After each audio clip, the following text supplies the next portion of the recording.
بسم اللہ الرحمن الرحیم۔ رمضان المبارک کا مہینہ ہمیں صرف بھوک اور پیاس برداشت کرنا نہیں سکھاتا، بلکہ یہ مہینہ ہمیں ایمان کی حقیقت، اللہ پر مکمل بھروسے اور حق کے لیے کھڑے ہونے کا حوصلہ عطا کرتا ہے۔ اسی بابرکت مہینے کی 17 تاریخ کو تاریخ اسلام کا وہ عظیم واقعہ پیش آیا جس نے ہمیشہ کے لیے یہ واضح کر دیا کہ کامیابی تعداد، اسلحے یا ظاہری طاقت سے نہیں بلکہ ایمان اور اللہ کی نصرت سے حاصل ہوتی ہے۔ بدر مدینہ منورہ سے تقریباً 80 میل کے فاصلے پر ایک گاؤں کا نام ہے جہاں زمانے جاہلیت میں سالانہ میلہ لگتا تھا۔ یہاں ایک کنواں بھی تھا جس کے مالک کا نام بدر تھا، اسی کے نام پر اس جگہ کا نام بدر رکھ دیا گیا۔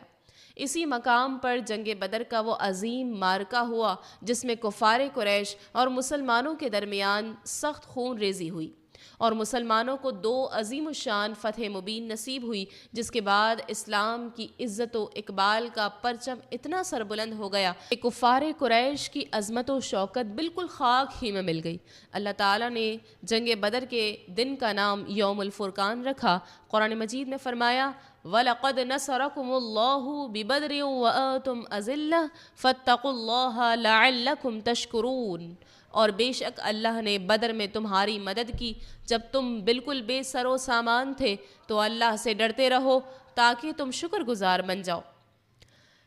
جنگ بدر کا اصلی سبب تو عمر بن حضرمی کے قتل سے کفار قریش میں پھیلا ہوا زبردست اشتعال تھا، جس سے ہر کافر کی زبان پر یہی ایک نعرہ تھا کہ خون کا بدلہ خون لے کر رہیں گے۔ مگر بالکل ناگہاں یہ صورت پیش آ گئی کہ قریش کا وہ قافلہ جس کی تلاش میں رسول اللہ صلی اللہ علیہ وسلم مقام ذی العشیرہ تک تشریف لے گئے تھے، مگر وہ قافلہ ہاتھ نہیں آیا تھا۔ بالکل اچانک مدینے میں خبر ملی کہ اب وہی قافلہ ملک شام سے لوٹ کر مکہ جانے والا ہے، اور یہ بھی پتہ چل گیا کہ اس قافلے میں ابو سفیان بن حرب، مخرمہ بن نوفل، عمر بن عاص وغیرہ کل 30 یا 40 آدمی ہیں، اور کفار قریش کا مال تجارت جو اس قافلے میں ہے وہ بہت زیادہ ہے۔ رسول اللہ صلی اللہ علیہ وسلم نے اپنے اصحاب سے فرمایا کہ کفار قریش کی ٹولیاں لوٹ مار کی نیت سے مدینے کے اطراف میں برابر گشت لگاتی رہتی ہیں، اور کرز بن جابر فہری مدینے کی چراگاہوں تک آ کر غارت گری اور ڈاکہ زنی کر گیا ہے، لہٰذا کیوں نہ ہم بھی کفار قریش کے اس قافلے پر حملہ کر کے اس کو لوٹ لیں تاکہ کفار قریش کی شامی تجارت بند ہو جائے اور وہ مجبور ہو کر ہم سے صلح کر لیں۔ رسول عربی صلی اللہ علیہ وسلم کا یہ ارشاد گرامی سن کر انصار و مہاجرین اس کے لیے تیار ہو گئے۔ اب 13 رمضان 2 ہجری کو بڑی عجلت کے ساتھ لوگ چل پڑے، جو جس حال میں تھا اسی حال میں روانہ ہو گیا۔ اس لشکر میں رسول اللہ صلی اللہ علیہ وسلم کے ساتھ نہ زیادہ ہتھیار تھے، نہ کوئی فوجی راشن کی کوئی بڑی مقدار تھی، کیونکہ کسی کو گمان بھی نہیں تھا کہ اس سفر میں کوئی بڑی جنگ ہوگی۔ مگر جب مکہ میں یہ خبر پھیلی کہ مسلمان مسلح ہو کر یعنی اسلحہ وغیرہ لے کر ساری تیاری کے ساتھ قریش کا قافلہ لوٹنے کے لیے مدینے سے چل پڑے ہیں، تو مکہ میں ایک جوش پھیل گیا اور ایک دم قریش کے سرداروں اور لشکر کے دل آپس میں مل گئے، سب کا اتفاق ہو گیا، سب ایک ہی جذبے اور عزم کے ساتھ مسلمانوں پر حملہ کرنے پر آمادہ ہو گئے۔ جب رسول اللہ صلی اللہ علیہ وسلم کو اس کی اطلاع ملی تو آپ نے صحابہ کرام رضی اللہ عنہم کو جمع فرما کر صورتحال سے آگاہ کیا اور صاف صاف فرما دیا کہ ممکن ہے کہ اس سفر میں کفار قریش کے قافلے سے ملاقات ہو جائے، اور یہ بھی ہو سکتا ہے کہ کفار مکہ کے لشکر سے جنگ کی نوبت آ جائے۔ ارشاد گرامی سن کر حضرت ابو بکر صدیق و حضرت عمر فاروق اور دوسرے مہاجرین نے بڑے جوش و خروش کا اظہار کیا، مگر رسول اللہ صلی اللہ علیہ وسلم انصار کا منہ دیکھ رہے تھے، کیونکہ انصار نے آپ صلی اللہ علیہ وسلم کے دست مبارک پر بیعت کرتے ہوئے اس بات کا عہد کیا تھا کہ وہ اس وقت تلوار اٹھائیں گے جب کفار مدینے پر چڑھ آئیں گے، اور یہاں مدینے سے باہر نکل کر جنگ کرنے کا معاملہ تھا۔ انصار میں سے قبیلہ خزرج کے سردار حضرت سعد بن عبادہ رضی اللہ عنہ رسول اللہ صلی اللہ علیہ وسلم کا چہرہ انور دیکھ کر بول اٹھے کہ یا رسول اللہ صلی اللہ علیہ وسلم، کیا آپ کا اشارہ ہماری طرف ہے؟ خدا کی قسم ہم وہ جانثار ہیں کہ اگر آپ کا حکم ہو تو ہم سمندر میں کود پڑیں۔ اسی طرح انصار کے ایک اور معزز سردار حضرت مقداد بن اسود رضی اللہ عنہ نے جوش میں آ کر کہا، یا رسول اللہ صلی اللہ علیہ وسلم، ہم حضرت موسیٰ علیہ السلام کی قوم کی طرح یہ نہ کہیں گے کہ آپ اور آپ کا خدا جا کر لڑیں، بلکہ ہم لوگ آپ کے دائیں سے، بائیں سے، آگے سے، پیچھے سے لڑیں گے۔ انصار کے ان دونوں سرداروں کی تقریر سن کر رسول اللہ صلی اللہ علیہ وسلم کا چہرہ خوشی سے چمک اٹھا۔ مدینے سے 1 میل دور چل کر رسول اللہ صلی اللہ علیہ وسلم نے اپنے لشکر کا جائزہ لیا۔ جو لوگ کم عمر تھے ان کو واپس کر دینے کا حکم دیا، کیونکہ جنگ کے پرخطر موقع پر بھلا بچوں کا کیا کام۔ مگر انہی بچوں میں حضرت سعد بن ابی وقاص رضی اللہ عنہ کے چھوٹے بھائی حضرت عمیر بن ابو وقاص رضی اللہ عنہ بھی تھے۔ جب ان سے واپس ہونے کو کہا گیا تو وہ مچل گئے اور پھوٹ پھوٹ کر رونے لگے اور کسی طرح واپس ہونے پر تیار نہ ہوئے۔ ان کی بے قراری اور گریہ وزاری دیکھ کر رحمت عالم صلی اللہ علیہ وسلم کا قلب نازک متاثر ہو گیا اور آپ صلی اللہ علیہ وسلم نے ان کو ساتھ چلنے کی اجازت دے دی۔ حضرت سعد بن ابو وقاص رضی اللہ عنہ نے اس ننھے سپاہی کے گلے میں بھی ایک تلوار حمائل کر دی۔ مدینے سے روانہ ہونے کے وقت نمازوں کے لیے حضرت ابن ام مکتوم رضی اللہ عنہ کو آپ نے مسجد نبوی کا امام مقرر فرما دیا تھا، لیکن جب آپ مقام روحہ میں پہنچے تو منافقین اور یہودیوں کی طرف سے کچھ خطرہ محسوس فرمایا، اس لیے آپ صلی اللہ علیہ وسلم نے حضرت ابو لبابہ بن عبد المنذر رضی اللہ عنہ کو مدینے کا حاکم مقرر فرما کر ان کو مدینہ واپس جانے کا حکم دیا، اور حضرت عاصم بن عدی رضی اللہ عنہ کو مدینے کے چڑھائی والے گاؤں پر نگرانی رکھنے کا حکم صادر فرمایا۔ ان انتظامات کے بعد رسول اللہ صلی اللہ علیہ وسلم بدر کی جانب چل پڑے، جدھر سے کفار مکہ کے آنے کی خبر تھی۔ اب کل فوج کی تعداد 313 تھی، جن میں 60 مہاجر اور باقی انصار تھے۔ منزل بہ منزل سفر فرماتے ہوئے جب آپ مقام صفرا میں پہنچے تو 2 آدمیوں کو جاسوسی کے لیے روانہ فرمایا تاکہ وہ قافلے کا پتہ چلائیں کہ وہ کدھر ہے اور کہاں تک پہنچا ہے۔ ادھر کفار قریش کے جاسوس بھی اپنا کام جو ہے وہ پوری طرح سے کر رہے تھے۔ جب رسول اللہ صلی اللہ علیہ وسلم مدینے سے روانہ ہوئے تو ابو سفیان کو اس کی خبر مل گئی۔ اس نے فوراً ہی دمدم بن عمر غفاری کو مکہ بھیجا کہ وہ قریش کو اس کی خبر کر دے تاکہ وہ اپنے قافلے کی حفاظت کا انتظام کریں، اور خود راستہ بدل کر قافلے کو سمندر کی جانب لے کر روانہ ہو گیا۔ ابو سفیان کا کاسب دمدم بن عمر غفاری جب وہ مکہ پہنچا تو اس وقت کے دستور کے مطابق جب کوئی خوفناک خبر سنانی ہوتی تو خبر سنانے والا اپنے کپڑے پھاڑ کر اور اونٹ کی پیٹھ پر کھڑا ہو کر چلا چلا کر خبر سنایا کرتا تھا۔ دمدم بن عمر غفاری نے اپنا کرتا پھاڑ ڈالا اور اونٹ کی پیٹھ پر کھڑے ہو کر زور زور سے چلانے لگا کہ اے اہل مکہ، تمہارا سارا مال تجارت ابو سفیان کے قافلے میں ہے، اور مسلمانوں نے اس قافلے کا راستہ روک کر قافلے کو لوٹ لینے کا عزم کر لیا ہے، لہٰذا جلدی کرو اور بہت جلد اپنے اس قافلے کو بچانے کے لیے ہتھیار لے کر دوڑ پڑو۔ جب مکہ میں یہ خوفناک خبر پہنچی تو اس قدر ہلچل مچ گئی کہ مکہ کا سارا امن و سکون غارت ہو گیا۔ تمام قبائل قریش اپنے گھروں سے نکل پڑے۔ سرداران مکہ میں سے صرف ابو لہب اپنی بیماری کی وجہ سے نہیں نکلا۔ اس کے سوا تمام رؤسائے قریش پوری طرح مسلح ہو کر نکل پڑے، اور چونکہ مقام نخلا کا واقعہ بالکل ہی تازہ تھا جس میں عمر بن حضرمی مسلمانوں کے ہاتھ سے مارا گیا تھا اور اس کے قافلے کو مسلمانوں نے لوٹ لیا تھا، اس لیے کفار قریش جوش انتظام میں آپے سے باہر ہو رہے تھے۔ 1000 کا لشکر جرار جس کا ہر سپاہی پوری طرح مسلح، دوہرے ہتھیار، فوج کی خوراک کا یہ انتظام تھا کہ قریش کے مالدار لوگ یعنی عباس بن عبد المطلب، عتبہ بن ربیعہ، حارث بن عامر، نضر بن حارث، ابو جہل، امیہ وغیرہ باری باری سے روزانہ 10 اونٹ ذبح کرتے تھے اور پورے لشکر کو کھلاتے تھے۔ عتبہ بن ربیعہ جو کہ قریش کا سب سے بڑا رئیس اعظم تھا، اس پورے لشکر کا سپہ سالار تھا۔ ابو سفیان جب عام راستے سے مڑ کر ساحل سمندر کے راستے پر چل پڑا اور خطرے کے مقامات سے بہت دور پہنچ گیا اور اس کو اپنی حفاظت کا پورا اطمینان ہو گیا تو اس نے قریش کو ایک تیز رفتار قاصد کے ذریعے خط بھیج دیا کہ تم لوگ اپنے مال اور آدمیوں کو بچانے کے لیے اپنے گھروں سے ہتھیار لے کر نکل پڑے تھے، اب تم لوگ اپنے اپنے گھروں کو واپس لوٹ جاؤ، کیونکہ ہم لوگ مسلمانوں کی یلغار اور لوٹ مار سے بچ گئے ہیں اور جان و مال کی سلامتی کے ساتھ ہم مکہ پہنچ رہے ہیں۔ ابو سفیان کا یہ خط کفار مکہ کو اس وقت ملا جب وہ مقام جحفہ میں تھے۔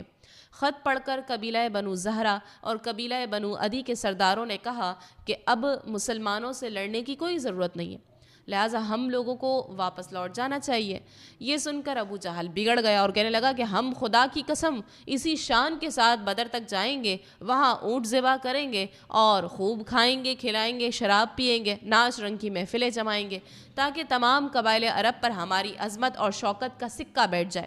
اور وہ ہمیشہ ہم سے ڈرتے رہیں۔ کفار قریش نے ابو جہل کی رائے پر عمل کیا، لیکن بنو زہرہ اور بنو عدی کے دونوں قبائل واپس لوٹ گئے۔ ان دونوں قبیلوں کے سوا باقی کفار قریش کے تمام قبائل جنگ بدر میں شامل ہوئے۔ کفار قریش چونکہ مسلمانوں سے پہلے بدر میں پہنچ گئے تھے، اس لیے مناسب جگہوں پر ان لوگوں نے اپنا قبضہ جما لیا تھا۔ رسول اللہ صلی اللہ علیہ وسلم جب بدر کے قریب پہنچے تو شام کے وقت حضرت علی، حضرت زبیر، حضرت سعد بن ابو وقاص رضی اللہ عنہم کو بدر کی طرف بھیجا تاکہ یہ لوگ کفار قریش کے بارے میں خبر لائیں۔ ان حضرات نے قریش کے 2 غلاموں کو پکڑ لیا جو لشکر کفار کے لیے پانی بھرنے پر مقرر تھے۔ رسول اللہ صلی اللہ علیہ وسلم نے ان دونوں غلاموں سے دریافت فرمایا کہ بتاؤ اس قریشی فوج میں قریش کے سرداروں میں سے کون کون ہے؟ تو دونوں غلاموں نے بتایا کہ عتبہ بن ربیعہ، شیبہ بن ربیعہ، ابو البختری، حکیم بن حزام، نوفل بن خویلد، حارث بن عامر، نضر بن حارث، زمعہ بن اسود، ابو جہل بن ہشام، امیہ بن خلف، سہیل بن عمر اور عمر بن عبدود، عباس بن عبد المطلب وغیرہ سب اس لشکر میں موجود ہیں۔ یہ فہرست سن کر رسول اللہ صلی اللہ علیہ وسلم اپنے اصحاب کی طرف متوجہ ہوئے اور فرمایا کہ مسلمانوں سن لو، مکہ نے اپنے جگر کے ٹکڑوں کو تمہاری طرف ڈال دیا ہے۔ رسول عربی صلی اللہ علیہ وسلم نے جب بدر میں نزول فرمایا تو ایسی جگہ پڑاؤ ڈالا کہ جہاں نہ کوئی کنواں تھا نہ کوئی چشمہ، اور وہاں کی زمین اتنی ریتیلی تھی کہ گھوڑوں کے پاؤں زمین میں دھستے تھے۔ یہ دیکھ کر حضرت حباب بن منذر رضی اللہ عنہ نے عرض کیا کہ یا رسول اللہ صلی اللہ علیہ وسلم، آپ نے پڑاؤ کے لیے جس جگہ کو منتخب فرمایا ہے یہ وحی کی روح سے ہے یا پھر فوجی تدبیر ہے؟ آپ صلی اللہ علیہ وسلم نے فرمایا کہ اس کے بارے میں کوئی وحی نہیں اتری ہے۔ تو حضرت حباب بن منذر رضی اللہ عنہ نے کہا کہ پھر میری رائے جنگی تدبیر کی روح سے بہتر یہ ہے کہ ہم کچھ آگے بڑھ کر پانی کے چشموں پر قبضہ کر لیں تاکہ کفار جن کنووں پر قابض ہیں وہ بیکار ہو جائیں، کیونکہ انہی چشموں سے ان کے کنووں میں پانی جاتا ہے۔ رسول اللہ صلی اللہ علیہ وسلم نے ان کی رائے کو پسند فرمایا اور اسی پر عمل کیا گیا۔ خدا کی شان کہ بارش بھی ہو گئی جس سے میدان کی گرد اور ریت جم گئی، جس پر مسلمانوں کے لیے چلنا پھرنا آسان ہو گیا، اور کفار کی زمین پر کیچڑ ہو گئی جس سے ان کو چلنے پھرنے میں دشواری ہو گئی، اور مسلمانوں نے بارش کا پانی روک کر جا بجا حوض بنا لیے تاکہ یہ پانی غسل اور وضو کے کام آئے۔ اسی احسان کو خداوند عالم نے قرآن مجید میں اس طرح بیان فرمایا وَيُنَزِّلُ عَلَيْكُم مِّنَ السَّمَاءِ مَاءً لِيُطَهِّرَكُم بِهِ، اور خدا نے آسمان سے پانی برسا دیا تاکہ وہ تم لوگوں کو پاک کر دے۔ پھر 17 رمضان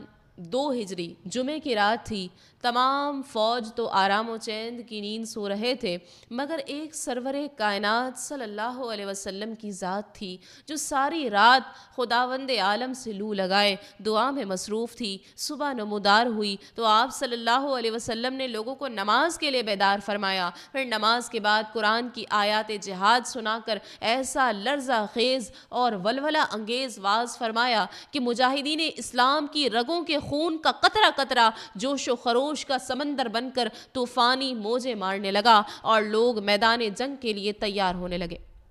رات ہی میں چند جانثاروں کے ساتھ آپ صلی اللہ علیہ وسلم نے میدان جنگ کا معائنہ فرمایا۔ اس وقت دست مبارک میں ایک چھڑی تھی، آپ اسی چھڑی سے زمین پر لکیر بناتے تھے اور یہ فرماتے جاتے تھے کہ یہ فلاں کافر کے قتل ہونے کی جگہ ہے اور کل یہاں فلاں کافر کی لاش پڑی ہوئی ملے گی۔ چنانچہ ایسا ہی ہوا کہ آپ صلی اللہ علیہ وسلم نے جس جگہ جس کافر کی قتل گاہ بنائی تھی اس کافر کی لاش ٹھیک اسی جگہ پر پائی گئی۔ ان میں سے کسی ایک نے لکیر سے بال برابر بھی تجاوز نہیں کیا۔ 17 رمضان 2 ہجری جمعے کے دن رسول اللہ صلی اللہ علیہ وسلم نے مجاہدین اسلام کو صف بندی کا حکم دیا۔ دست مبارک میں ایک چھڑی تھی، اس کے اشارے سے آپ صلی اللہ علیہ وسلم صفیں درست فرما رہے تھے کہ کوئی شخص آگے پیچھے نہ رہنے پائے،